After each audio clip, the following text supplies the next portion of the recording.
सबसे बड़ी बात तो है डिजिटल बजट तो है, साथ ही साथ मेक इन इंडिया के प्रोडक्ट से डिजिटल है। वर्ष 2021 का बजट असाधारण परिस्थितियों के बीच पेश किया गया। इसमें यथार्थ का एहसास भी था और विकास का विश्वास भी था। कुल मिलाकर देखा जाए, सरकार ने राजकोषीय स्थिरता के साथ साथ तालमेल बिठाते हुए बजट का आकार बढ़ाने का हर संभव प्रयास किया है और नागरिकों पर हमने कोई दबाव नहीं डाला है। कुल मिलाकर देखा जाए, आज के बजट में आत्मनिर्भरता का विजन भी है और हर वर्ग का समावेश भी है। हमारी सरकार ने हमेशा बजट को पारदर्शी रखने का प्रयास किया है और जो एक्सटर्नल कमर्शियल बोरिंग की बात करते थे, एक्सटर्नल बोरिंग की बात करते थे हम लोग, वो भी हमने उसको बड़ा स्पष्ट रखा है कि किस तरह से सरकार ने जो फूड सब्सिडी भी है वो भी अपने बजट पर ली है, ना कि बल्कि जो नेशनल स्मॉल सेविंग फंड के माध्यम से, जैसे पहले एफसीआई को फंड किया जाता था, वैसे नहीं किया है। बहुत पारदर्शिता लाने का काम किया और साथ ही साथ हमने इस बजट में एमएसएमई में और इंफ्रास्ट्रक्चर पर भी विशेष रूप से ध्यान दिया है। हेल्थ सेक्टर पर भी हम बहुत ज़्यादा पैसा खर्च करने वाले हैं, जो लगभग 137% है। इसी तरह से अगर आप देखेंगे तो रोडवेज पर भी 1,10,000 करोड़ रुपया, 1,10,000 करोड़ रुपये के लगभग का हमने बजट का प्रावधान किया है और रेलवे पर भी लगभग 1,10,15,000 करोड़ रुपये का प्रावधान उस पर भी किया है। ये बजट जो है ये व्यक्तियों के लिए हो, निवेशकों के लिए हो, उद्योग हो, बुनियादी ढांचा हो, इन क्षेत्रों में सकारात्मक बदलाव लाएगा। और हमने कुल मिलाकर ये प्रयास भी किया है कि स्वास्थ्य को एक बहुत बड़ा प्राथमिकता दी है। जिला स्तर पर हो, वेलनेस सेंटर हो, हेल्थ सेंटर्स हो, उनको और सुदृढ़ करने का हम काम करने जा रहे हैं। इसीलिए 137% की उसमें वृद्धि भी हेल्थ बजट में की है और वैक्सीन के लिए 35,000 करोड़ रुपए का अलग से प्रावधान किया गया और माननीय वित्त मंत्री जी ने यह भी कहा है कि अगर और भी आवश्यकता पड़ेगी हम और भी इसमें प्रावधान करेंगे। सर, लेकिन अपोजिशन ये कह रहा है कि इस तरह के बजट से आप 5 ट्रिलियन इकोनॉमी को तो भूल जाए, वही बेहतर होगा। मैं तो कह रहा हूं कि निश्चित तौर पर हम $5 ट्रिलियन इकोनॉमी करके ही रहेंगे और साथ ही साथ भारत को आत्मनिर्भर भारत भी बनाएंगे। कारण क्या है, हमारा कुल खर्चा कहां पर होने जा रहा है? इंफ्रास्ट्रक्चर पर होने जा रहा है। और अगर आप देखेंगे कोविड महामारी के दौरान जहां हमने कहा था जान है तो जहान है, जान बचाने का काम भी किया। दुनिया भर में सबसे कम मृत्यु दर किन्हीं देशों में है तो उनमें एक भारत है और प्रधानमंत्री मोदी जी ने इसमें एक बहुत बड़ी भूमिका, एक अच्छा नेतृत्व देने का काम किया। इस बजट में हम प्रधानमंत्री आत्मनिर्भर स्वस्थ भारत योजना भी लाने जा रहे हैं। इसके ऊपर 64,180 करोड़ रुपया खर्च होगा। ये छोटी रकम नहीं है। इससे हेल्थ केयर का इंफ्रास्ट्रक्चर भी बढ़ेगा और स्वास्थ्य की सेवाएं भी पहुंचाई जाएंगी। इसके अलावा जैसे मैंने कहा, वैक्सीन के लिए 35,000 करोड़ हो, जल जीवन मिशन के लिए 50,000 करोड़ रुपये से ज़्यादा का प्रावधान किया ताकि स्वच्छ जल मिल सके। और यही नहीं, प्रधानमंत्री जी क्योंकि संवेदनशील भी हैं, कोविड वैक्सीन एक नहीं दो हमारे देश में ही बनाई गई और ये मेक इन इंडिया वैक्सीन को 100 से ज़्यादा देशों को भी देने का काम हमने किया है। तो हमने देश की पूर्ति तो की ही, हमने दुनिया भर के देशों को भी लाभ देने का काम किया। फिर किसानों की बात करते हैं। हमने जैसे किसान भाई और बहनों के लिए पीएम किसान सम्मान निधि लाए, 1,10,000 करोड़ रुपए का हमने अब तक किसानों को लाभ दिया। इसके अलावा 16.5 लाख करोड़ रुपया इस साल हमने प्रावधान किया है किसानों को पैसा मिल सके, ऋण मिल सके। ये अपने आप में एक बड़ी लंबी छलांग है ताकि किसान और भाइयों को इसमें आसानी के साथ सुलभ ऋण का व्यवस्था हो सके। इसके अलावा 1 लाख करोड़ रुपया एग्रीकल्चर इंफ्रास्ट्रक्चर फंड के रूप में हम लाने वाले हैं। अब इससे क्या होगा, किसानों के लिए ऐसा आधारभूत ढांचा मिलेगा, स्टोरेज, कोल्ड स्टोरेज, रेल और बाकी सब रेफ्रिजरेटेड रेल, इन तरह की सुविधाएं मिलेंगी। 1,000 से ज़्यादा हमारी जो मंडियां हैं ई-नैम के माध्यम से उनको जोड़ने वाले हैं हम लोग। इससे एपीएमसी को भी सुदृढ़ीकरण होगा। तो जो लोग ये प्रश्न चिन्ह खड़ा करते थे एपीएमसी का क्या होगा, एमएसपी का क्या होगा, उनको भी सीधा सीधा जवाब दिया गया है कि एमएसपी खरीद भी मोदी सरकार ने यूपीए के मुकाबले 2.5 गुना ज़्यादा की। 8 लाख करोड़ रुपए हमने 5 साल में खर्च किया। इसके अलावा प्रधानमंत्री फसल बीमा योजना में हम लोगों ने लगभग 70,000 करोड़ रुपए का मुआवजा किसानों को मिला है। यही नहीं, किसानों को समय पर खाद मिले, सॉयल हेल्थ कार्ड मिले और किसानों को ऋण देने की सुविधा। हमने कहा था 2.5 करोड़ किसान क्रेडिट कार्ड बना कर देंगे, 2 करोड़ से ज़्यादा किसान क्रेडिट कार्ड बना कर देती है। लगभग 2 लाख करोड़ रुपया किसानों को दे दिया गया किसान क्रेडिट कार्ड के माध्यम से। ये मोदी सरकार ने लगातार करने का काम किया।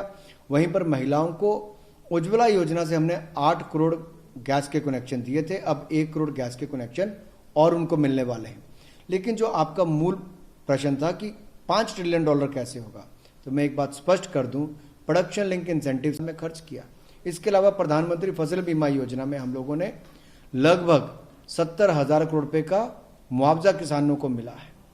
यही नहीं, किसानों को समय पर खाद मिले, सॉयल हेल्थ कार्ड मिले और किसानों को ऋण देने की सुविधा। हमने कहा था 2.5 करोड़ किसान क्रेडिट कार्ड बना कर देंगे, 2 करोड़ से ज़्यादा किसान क्रेडिट कार्ड बना कर देती है।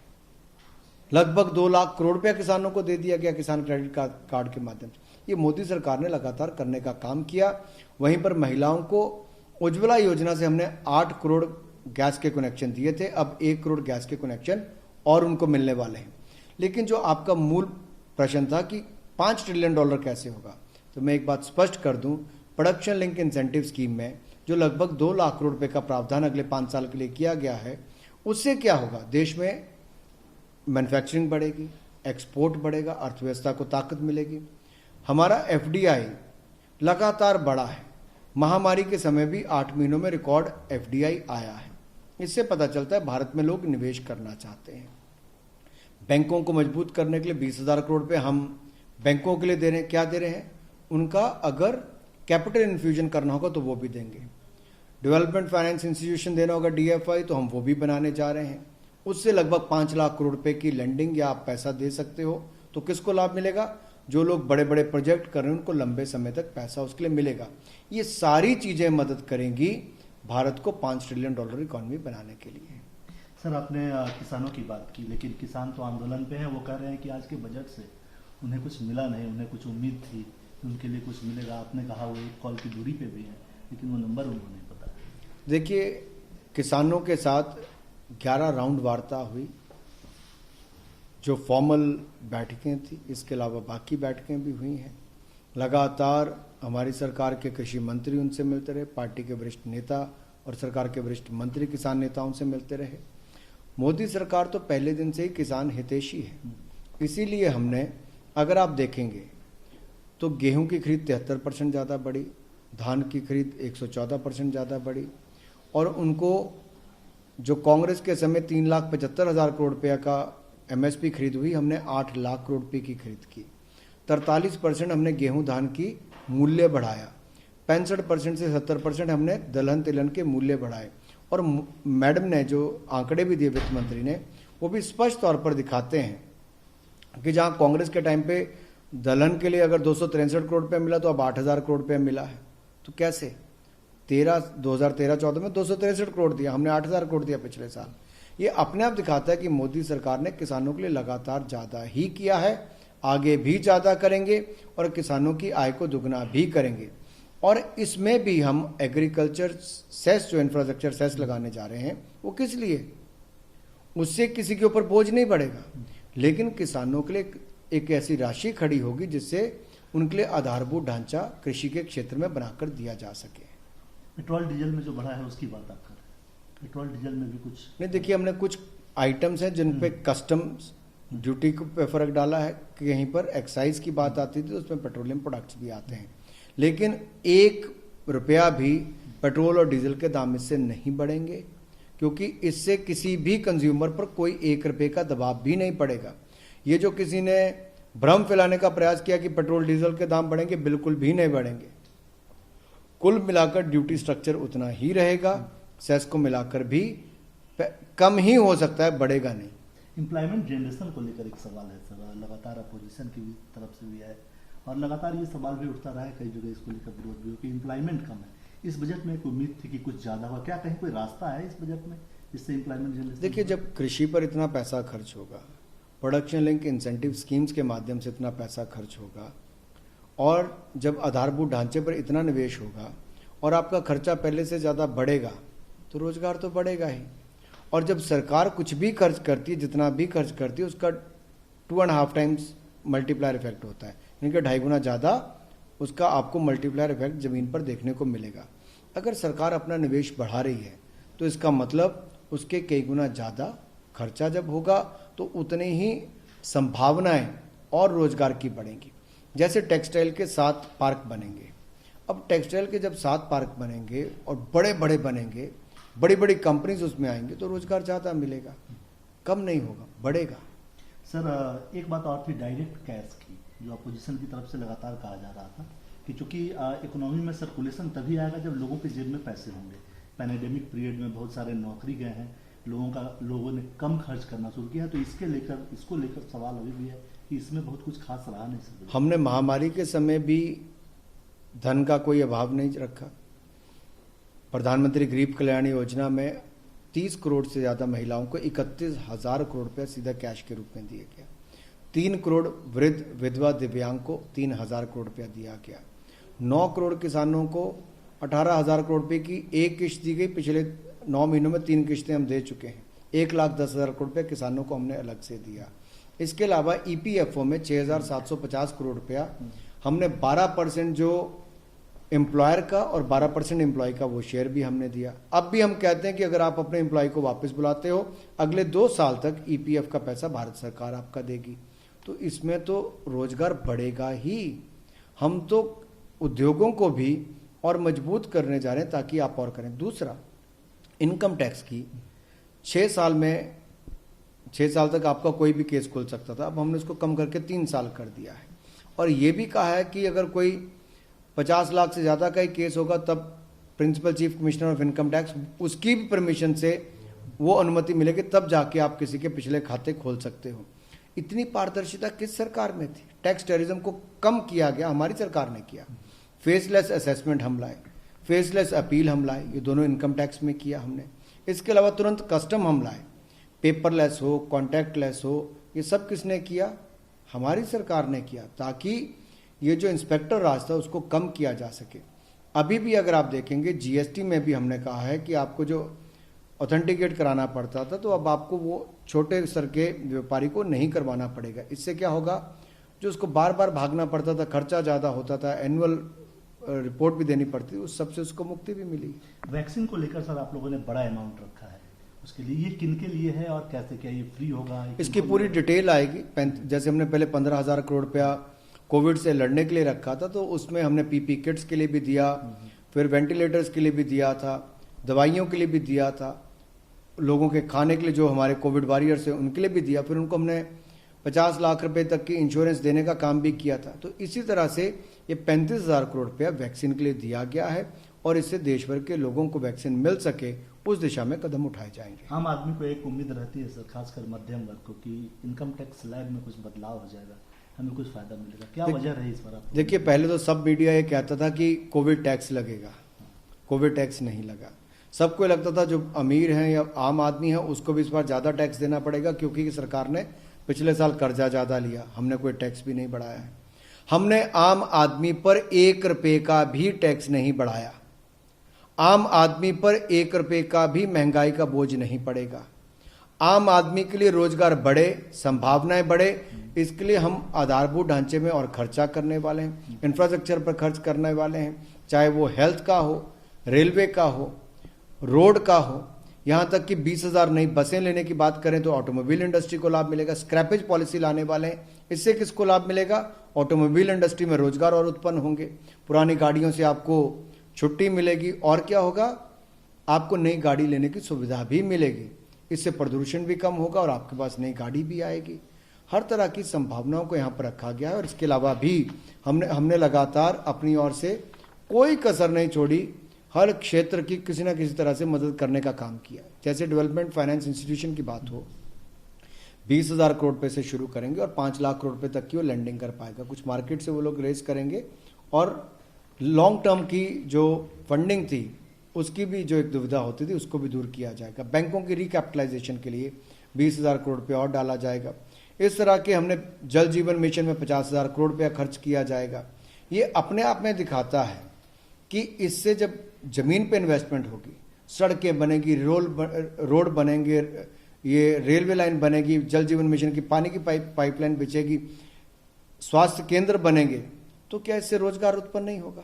बल्क ड्रग पार्क आएंगे यहाँ पर, मोबाइल डिवाइसेस डायग्नोस्टिक सेंटर के लिए पार्क यहाँ पर आएंगे, इससे रोजगार ही उत्पन्न होगा। और प्रोडक्शन लिंक इंसेंटिव स्कीम के लिए हमने लगभग 2 लाख करोड़ रुपए का प्रावधान किया है, जो अगले 5 सालों में उद्योगों को दिया जाएगा ताकि वो दुनिया में एक्सपोर्ट कर सके। सर, एफडीआई में की सीमा आपने 49 से बढ़ाकर 74% इंश्योरेंस में की। विपक्षी दल ये कटाक्ष कर रहे हैं कि ये कैसा आत्मनिर्भर भारत है कि जी इसमें ही आप एफडीआई बढ़ा रहे हैं। देखिए, क्यों नहीं, भारत में इंश्योरेंस के क्षेत्र को और बढ़ावा मिले और रोजगार आए और यहाँ पर निवेश भी हो। हमने एफडीआई की सीमा को 49% से बढ़ाकर 74% जरूर किया है, लेकिन ये भी कहा है कि 50% लोग जो होंगे भारत के रेजिडेंट ही होंगे, जो उसके बोर्ड पर होंगे, इंडिपेंडेंट डायरेक्टर होंगे, और जो मुनाफा भी ये कंपनी अगर कमाती हैं तो इसका बड़ा भाग भी हिंदुस्तान में ही रखा जाएगा, वो विदेश में नहीं ले जा सकते। पूरी तरह से प्रावधान किया गया है कि इसको भारत के हित में ही किया जाए, इससे लोगों को ही लाभ मिलेगा। जब कंपटीशन बढ़ेगा तो लोगों को इंश्योरेंस सेक्टर में और सुविधाएं भी मिल पाएंगी और इस क्षेत्र का और विकास भी होगा। सर, वेस्ट बंगाल, आसाम और तमिलनाडु, ये आपकी मेहरबानी विपक्ष को खल रही है कि चुनावी राज्य हैं, लाभ लेने के लिए आप लोगों ने वहां के लिए विशेष कार्यक्रम का ऐलान किया। आखिरकार कांग्रेस और कुछ विपक्षी दल पश्चिम बंगाल, असम, केरल, तमिलनाडु, इन सब राज्यों के खिलाफ क्यों हैं? क्या वो नहीं चाहते कि यहाँ पर पैसा जाए, वहाँ पर सड़कें बने, वहाँ पर रेलवे लाइन बने, वहाँ पर पोर्ट हो, वहाँ पर टेक्सटाइल पार्क बने? क्या ये नहीं चाहते कि उन वहाँ पर रोजगार उत्पन्न हो? आखिरकार इस तरह की निराशा और इस तरह की नकारात्मक सोच इन विपक्षी दलों के मन में क्यों है? वित्त मंत्री जी ने कुछ राज्यों के नाम लिए, बाकी सब राज्यों के नाम एनेक्सर्स में होंगे, लेकिन ये दुर्भाग्य है कि कुछ विपक्षी दल इस बात का विरोध कर रहे हैं कि मोदी सरकार ने पश्चिम बंगाल, तमिलनाडु, असम, केरल जैसे राज्यों को या जम्मू कश्मीर या लेह लद्दाख जैसे राज्यों को लाभ देने का काम किया है, लाखों करोड़ रुपया वहाँ पर निवेश करने की बात की है, उनको सहयोग करने की बात की। इसका तो स्वागत होना चाहिए। आखिर में 2-3 राजनीतिक सवाल लूँगा सर। राहुल गांधी का बयान आया कि ये जो बजट है उसमें लोगों के हाथ में पैसा देना लोग भूल गए और कुछ क्रोनी कैपिटलिस्ट फ्रेंड को मोदी जी के बजट ने लाभ पहुंचाया। जिस दिन राहुल गांधी जी पूरा समय बैठकर बजट को सुन लेंगे, पढ़ लेंगे, समझ लेंगे, उसके बाद उनके सवाल का उत्तर देना चाहिए। जो व्यक्ति 1.5 घंटा बजट नहीं सुन सकता वो इसी तरह के सवाल दाग सकता है जो तथ्यों से परे हैं और सोच दिखाते हैं कि आखिरकार कांग्रेस की सरकार के समय फ्रेजाइल 5 इकोनॉमीज में भारत का नाम क्यों लिया गया। इसलिए लिया गया था कि इनकी सोच जैसे लोग कांग्रेस पार्टी में उस समय भी मौजूद थे, आज भी हैं, और कांग्रेस की गिरावट और इस स्थिति पे पहुंचने का सबसे बड़ा कारण इस तरह का नेतृत्व ही है। पी चिदम्बरम कहते हैं कि आप लोगों ने गरीबों को और माइग्रेंट्स को डिसीव किया, उनके लिए कुछ नहीं रहा। देखिए, मैं कहूँगा चिदम्बरम जी, जो आप करते थे वो हम नहीं कर सकते। हम पारदर्शिता के साथ बजट को लाए हैं, एक्सटर्नल बोरिंग्स को भी हमने बड़ा स्पष्ट तौर पर रखा है, और इतना पारदर्शी बजट शायद आज तक किसी ने नहीं दिया। हमने करने का साहस दिखाया है, और ये साहस मोदी सरकार का है, जो ट्रांसपेरेंसी, अकाउंटेबिलिटी में विश्वास रखते हैं, जो पारदर्शिता, जवाबदेही में विश्वास रखते हैं। हम भारत के लोगों का एक एक पैसा भारत के विकास के लिए, आत्मनिर्भर भारत को बनाने के लिए, $5 ट्रिलियन इकोनॉमी खड़ी करने के लिए हम खर्च कर रहे हैं, और एक एक पाई का हिसाब देते हैं। जिस देश का प्रधानमंत्री 24 घंटे में से 18-19 घंटे काम करता हो, वो इस संकल्प के साथ लगा है कि भारत को दुनिया की बड़ी अर्थव्यवस्थाओं में से एक लाकर खड़ा करना है, और हम करके रहेंगे। और इसीलिए दिखाते हैं कि इस महामारी के बावजूद भी हमने गवर्नमेंट की स्पेंडिंग कम नहीं की। पिछले साल भी ज़्यादा की, अगले साल भी ज़्यादा करेंगे।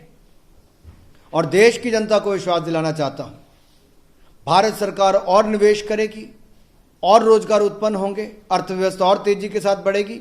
जिस तरह से पिछले 4 महीनों में जीएसटी कलेक्शन 1,20,000 करोड़ जनवरी महीने में, 1,15,000 करोड़ दिसंबर महीने में, 1,05,000 करोड़ अक्टूबर महीने में, 1 नवंबर महीने 1 लाख करोड़ रुपया अक्टूबर महीने में। ये क्यों हुई? क्योंकि मोदी सरकार ने 2 चीज़ों पर काम किया, देश के लोगों की जान को बचाने के लिए भी और जहान को आगे बढ़ाने के लिए भी। मेरा आखिरी सवाल, शशि थरूर कहते हैं कि BJP government reminds me of garage mechanic who told his client I could not fix your brakes so I made your horn louder. This is budget 2020-21। देखिए, जिस पार्टी का नेता ही वैसी बात करता हो तो बाकी लोग क्या कहेंगे उसके ऊपर मैं ज़्यादा टिप्पणी नहीं करना चाहूँगा, लेकिन इतना जरूर कहूँगा कि जहाँ पर ये अर्थव्यवस्था को छोड़कर गए थे 2013-14 में, उससे यहाँ तक भारत को लाने में मोदी सरकार ने काम किया है। दुनिया में 11वें नंबर पे इनके समय में अर्थव्यवस्था थी, उससे बढ़ाकर हम 6वें नंबर पर लेकर आए और आने वाले 4 साल में दुनिया में भारत $5 ट्रिलियन इकॉनमी बने, उसके लिए हम संकल्प लिए हुए हैं और उसको सिद्ध करने वाले हैं। नमस्कार, मैं हूं मानक गुप्ता। अगर आपको हमारा ये वीडियो पसंद आया हो तो इसे लाइक और शेयर जरूर करें और हां, हमें सब्सक्राइब और फॉलो करना ना भूलें ताकि आप देश और दुनिया की कोई खबर मिस ना करें। तो जुड़े रहिए हमारे साथ और देखते रहिए न्यूज़ 24।